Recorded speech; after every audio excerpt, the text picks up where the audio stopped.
שיעור לעילוי נשמת Allegra Batinda. Yenishmata Tserura Bitzrora Hayim. Alors, Yesh Lavi. Il y avait un jour, il y avait ce monsieur Baindis. Il était Rabbi Khan allait le voir seulement en hiver, en été et pas en hiver. Et un jour, il a eu besoin de lui, il n'avait pas d'argent pour la yeshiva. Alors, il a décidé d'aller voir Baindis comment on appelle ça? D'aller voir Baindis en hiver. Mais quand il arrive, il s'est rappelé, Rabbi Hanan, que la maison a été toute belle. Et que Rabbi Hanan, il était maintenant, il avait marché dans la rue, voyagé, la neige, la boue. Alors, il a dit, Rabbi Hanan, je vais rentrer chez Baindis, comme ça, je vais lui bousiller la maison. C'est pas gentil de faire. Alors, il dit, non, peut-être que ça vaut la peine que je rentre pas. Et que je reviens. Maintenant, j'ai besoin d'argent pour la yeshiva. J'ai déjà quitté la yeshiva. Comment je vais faire pour cela?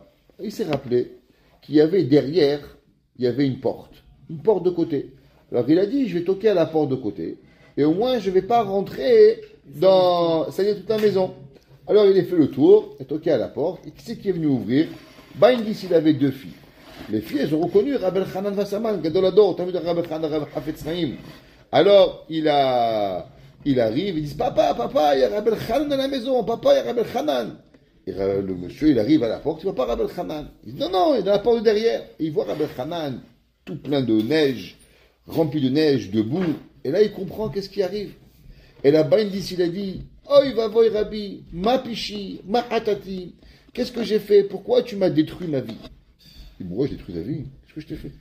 Il dit, Rabbi, mes filles, elles voient ici cette maison, toute la journée, des riches qui viennent, des millionnaires, des businessmen. Et moi, je leur parle de Torah. Mes filles, qu'est-ce qu'elles voient à la maison? Argent. Comment mes filles, elles vont comprendre que Béhémeth, elles vont, la Torah, elle est plus importante que l'argent? C'est parce que quand le Rav, il vient, quand les rabbanim, ils viennent à la maison, alors ils voient que Béhémeth, tout l'argent qu'on a, on la met à la disposition des rabbanim. Mais maintenant, vous, Rav, qu'est-ce que vous avez fait? Vous avez fait attention à mon argent. Ça veut dire que même le Rav, il est intentionné à mon argent. Donc l'argent, il est plus important que le Rav. Alors maintenant, vous avez détruit mon éducation. Je vous en supplie, Rabbi. Qu'est-ce que tu veux que je fasse? Il sort de la maison. Il refait le tour et rentrez dans la maison avec votre botte, sur mes tapis. Asseyez-vous sur mon fauteuil. Je veux que mes filles, elles voient que Béhémeth, il n'y a rien de plus important que la Torah. Le Rabbi, c'est la Torah. La Torah, c'est Haïkar. Tout ce que j'ai, c'est que pour le Rav. Alors il dit, mais je vais te salir. Il dit, Rabbi, si vous avez un peu de respect pour moi, faites-le. Alors le Rav, il a accepté. Rabbi Hanan, il a fait le tour. Et il est rentré. Et il s'est assis. Et il lui a ouvert la porte. La neige, la boue, sur le tapis. Rabbi, il enlève les bottes. N'enlève pas les bottes! Il est rentré comme ça. Et le Rabbi Hanan était vert de honte. Il a laissé. Et Baindis était heureux. Baindis il souriait. Et en sortant, il a doublé le montant qu'il donnait à Rabbi Hanan. Il a donné à Rabbi Hanan de quoi survivre quelques mois à la yeshiva. Et Baindis, il a été zoché, il avait deux filles. Et ces deux filles se sont mariées avec deux énormes Talmudei Chachamim. Et Baindis, il a dit à la fin de sa vie, est-ce que vous savez pourquoi j'ai mérité la Torah chez moi? Grâce à la boue de Rabbi Hanan. Grâce que Rabbi Hanan, il a piétiné mes tapis. C'est ça qui a donné que j'ai mérité à avoir des gens dans Dans la vie, il faut savoir comment on doit remercier Akadosh Baruch Hu. L'homme, un homme exceptionnel, exactement. Chaque chose que l'on fait, remercier Hachem. L'homme, il doit savoir, tout ce qu'on a, c'est seulement pour remercier. Des fois, on a besoin. Des fois, il faut savoir que Béhémeth, on est Betsahar. Et c'est pas parce que tu es Betsahar que tu peux oublier. C'est vrai, tu as besoin de l'aide de David, de Shimon, de Yitzhak. Alors déjà, dis, j'ai déjà souffert. Encore, faut que je dise merci. Oui. Tu as souffert. Oui, c'est vrai, c'est difficile. Mais il en reste que c'est pas parce que tu souffres qu'il faut omettre de dire merci. Toi, tu es en souffrance, c'est vrai. Ça fait mal. Il n'y a rien de pire dans le monde que d'être dépendant de quelqu'un. Krum Zulat Ibn Adam. La Gemara dit celui qui dépend de quelqu'un. Panav Naasav Kekrum. Son visage devient marron. Tu n'as pas un homme qui. Krum. Comme marron. Krum. La Gemara dit il n'y a pas un homme qui a eu besoin d'un humain de quêter l'argent, de demander, toute sa vie, il n'est plus le même. Son visage, tu le remarques qu'il a eu besoin de quelqu'un. C'est fini. Mais il en reste.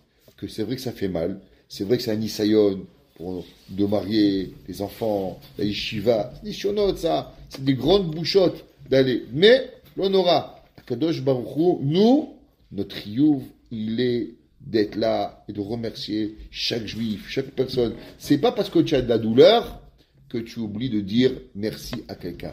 Un juif, même dans la douleur, il faut qu'il a. Ma mère, elle m'a dit qu'il y a une femme, elle a écrit un livre sur la Shoah, de la façon comment dans les camps de concentration, les juifs et les juives, ils étaient mitracèdes. Elle dit par exemple que sur le lit, ils dormaient 6 par personne. Et maintenant, c'était quoi la place la plus chaude? C'était au milieu. Comment chaque juif et juive, ils faisaient attention de ne jamais abuser, qu'il n'y a pas toujours le même au milieu. Ils se changeaient les places pour avoir un peu plus chaud, pour avoir un peu moins de travail. Que chacun il fait attention comment être mitracède. Il a dit que toute la Shoah, tous ceux qui ont pu se sauver, c'est une femme qui a écrit ce livre. Elle a écrit, Rothenberg, elle a écrit Rosenberg. Comment, même dans les moments les plus difficiles, l'homme, il doit être mitracède et borave. Il doit être mitracède, gentil avec l'être humain. On ne peut pas dire, ah ben, ça suffit, je souffre, je t'embête. Eh ben, moi, j'ai froid et crève. Ça marche pas comme ça, la vie. L'homme, c'est vrai que tu as mal. C'est vrai que, mais, n'oublie jamais de dire merci. Vekacher, nivdog besichlenu. Les filles hadagma azot. Comment on va comprendre, après cette façon de faire? Et yachas abore barach kalpe ben adam. Comment Kadosh Baruch Hu se comporte devant chaque être humain? Nasik shaboreit barachuna ala venisa omeroma makot varim animtseim baolam. Comment Kadosh Baruch Hu il a élevé chaque chose? Vakol mashev shala sigayda chushim vasechel. Comment on peut tout trouver avec l'intelligence, avec l'essence, avec la bouche, avec l'odorat, avec tout? Kasher idbaya b'shar rishon sefer hazeh. Comment l'homme il se compare, tu t'imagines, tu aurais pu être à 4 pattes. J'ai fait montrer, j'ai dit qu'Akadosh Baruch Hu, c'est marqué dans le Zohar, qu'Akadosh Baruch Hu, il avait voulu créer les nations du monde à 4 pattes. Et de créer seulement Israël sur 2 pattes. Et c'est marqué que la raison pourquoi Akadosh Baruch Hu, il n'a pas fait, parce qu'il aurait enlevé le Koach HaBchira, le libre choix d'être juif. Si Hachem, il avait créé que les juifs sur 2 pattes et tous les goïms sur 4 pattes, alors automatiquement les goïms seraient tous devenir juifs. J'ai envoyé une fois sur le groupe, comment il y a un pays où il y a une famille, il y a des goïms, là-bas en Asie, qui marchent à 4 pattes. Ils ne marchent pas à 2 pattes. Ils marchent à 4 pattes. Akadosh Baruch Hu, il a laissé dans le monde à une famille, c'est des centaines de personnes, c'est un pays là-bas, où les humains marchent à 4 pattes, pas à 2 pattes. Ils ont une malformation et ils ne peuvent pas marcher à 2 pattes. Ils peuvent marcher qu'à 4 pattes. C'est que Baruch Hu, il a créé, même ce on marche de 2 pieds, qu'on peut voir, qu'on peut cueillir, qu'on peut travailler. C'est un Kadosh Baruch Hu incroyable. Nasik shadam mechusam mitzarkav. L'homme, bien sûr, il est manquant dans ses besoins. Vechalash bekocho yoter mikulam. Vetuchal zot mishalosh bechinot. En vérité, l'homme, il est le plus élevé de tous les animaux, de toutes les créations, et aussi à Kadosh Baruch Hu est le plus grand sechel. D'un côté, c'est le plus manquant, et de l'autre côté, c'est le plus important. L'homme, il n'est pas aussi fort qu'un éléphant, mais pourtant, l'homme, il peut diriger l'éléphant. L'homme, il n'est pas aussi fort qu'un lion, mais pourtant, il peut tuer le lion. Il peut l'attraper, il peut l'amadouer, il peut le dompter. Donc, tu vois que tu as une faiblesse, mais tu as un koach ha-sechel. Achat, ibchinat, ilpatruto, tkufat yalduto. Ouais, que l'enfant quand il naît, c'est le premier bébé. Le seul et unique enfant dans le monde qui naît dépendant, c'est l'humain. Prenez les poissons, ils sortent, ils nagent. Prenez les animaux, il peut manger, il peut boire. Indépendant. Le premier et le seul et unique humain qui a tellement besoin d'un adulte pour pouvoir vivre, c'est l'humain. L'humain est dépendant à 100%. Prends les canards, ils vivent dans le froid, dans l'eau. Un humain met dehors, il meurt au bout de 5 minutes, il peut rien faire. Ouais, il est totalement dépendant de la chaleur, de son père, de sa mère, de sa vie, de tout ce que tu peux imaginer. Ou les gadol tatzmam, un enfant il peut rien faire. Tu le mets dans la forêt, il meurt. il va se faire manger. À part l'histoire de Mowgli, qui est pas vrai. Mais un humain ne peut pas vivre. Mowgli, Tarzan, qui a vécu dans la forêt, ne peut pas exister. Pourtant, tous les animaux de la terre, ils vivent tout seuls, dans le froid, ils grandissent. Ils arrivent. Il n'y a pas un être humain, il n'y a pas une créature sur terre qui est plus dépendante de quelqu'un que l'enfant. À combien l'enfant, il est dépendant de ses parents, à combien il le saoule, et il lui fait, et il lui donne, et émotionnel, et physique, et combien. Allez, Khalas, va travailler un petit peu. Comme aujourd'hui, mon grand-père, il me racontait, 10 ans, il a travaillé, c'est fini. 10 ans, mon grand-père, il a commencé à travailler des tracteurs. T'imagines, 10 ans, il conduisait un tracteur, il travaillait. Ouais, ça n'existait pas. Aujourd'hui, à 30 ans, il est encore à la maison. Il est là, et papa donne-moi, et papa fais-moi. Il veut pas couper le cordon ombilical. Ouais, il n'arrive pas. C'est pas grave, on est là, que le nous donne pour eux. Mais il en reste, c'est que l'humain, à combien il est dépendant des autres humains.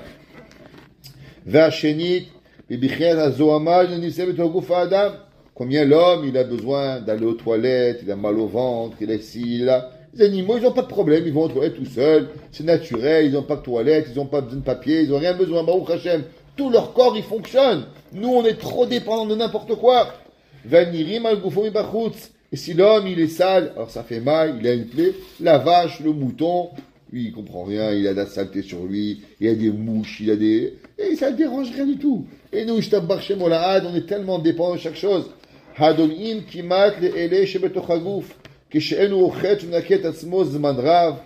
il se lave pas, quand l'homme il prend pas une douche, quand l'homme il se repasse pas ses habits, à combien ça lui fait mal, à combien il souffre. Quand on n'a pas de shampoing 2 jours à la maison, quand la bouteille est finie, on souffre le martyr, on court le soir aller. Pourtant le cheval il se lave jamais, parce qu'il va pas acheter du shampoing.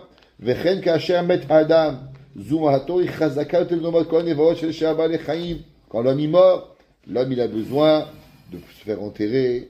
Les animaux, ils meurent, c'est fini. Il n'y a pas autant qu'un humain. Regardons juste les excréments de l'homme, ils sentent encore plus fort que les excréments des animaux. Pourquoi? Parce que l'homme, il ressort, et tout ce que l'homme il peut sortir, il peut être pire que l'animal. Ouais, regardez, on se mouche le nez. On éternue. Les chevaux, ils éternuent pas, ils se bougent pas le nez, non? Comment ils font les animaux? C'est pas comme nous. Akadosh Baruch Hu nous a créés douillés. Akadosh Baruch Hu nous a créés avec tellement de difficultés. Chez Moussa, Badan Temasher Tzabalechai. Vache Tishit, troisième chose. Achusha Haruchain Kofeta Adam. La faiblesse spirituelle de l'homme. Keshemucho Nivga Vene'edam Nukoach HaSechel. Regardez, prends un cheval, insulte-le, idiot, abruti. Le cheval, il comprend rien. Il continue à courir. Tu lui dis un mauvais cheval, et ben le cheval, il va continuer à courir. Il n'est pas dépendant émotionnel de ce que tu penses de lui. Regarde l'humain. Si tu lis, tu es là, chaque détail, chaque petite réflexion, comment on a besoin du sourire, de l'appréciation, de la gentillesse de chacun. Si on n'a pas tout ça, à combien on est défaillant? Asher al yado natan lo abore itron ashar ba'alei chaim. Qu'Akadosh Baruch Hu lui a donné le sechel sur les animaux. She'az da'ato mebulbelet u'bliti shefuya yoter misha ba'alei chaim. Et pourtant ce sechel-là, il peut nous embrouiller et il peut nous faire mal. D'un côté, ce sechel, il nous élève, mais de l'autre côté, ça nous amène des émotions qui nous sont difficiles. V'u'af alul lehazik ou la'emid tatzmo. Et des fois, ça peut même faire du mal. C'est quoi la dépression, le pauvre? Voilà, nous. Comment une personne peut se suicider? C'est qu'il arrive avec ce sechel, il se trompe. On n'a jamais vu un cheval qui se suicide. Ça n'existe pas. J'ai vu, toi, un chien qui se suicide. Ça n'existe pas. Un cheval, ni même pas une moustique. Ça n'existe pas. Ouais, pourquoi pas? Parce qu'il n'a pas de sechel. Le sechel qui nous amène à la dépression, c'est le cadeau d'Hachem qui amène à personne. Donc tu vois que d'un côté, Kadosh Baruch Hu a donné un outil incroyable. Et si tu fais pas attention à cet outil, il peut malheureusement nous faire du mal.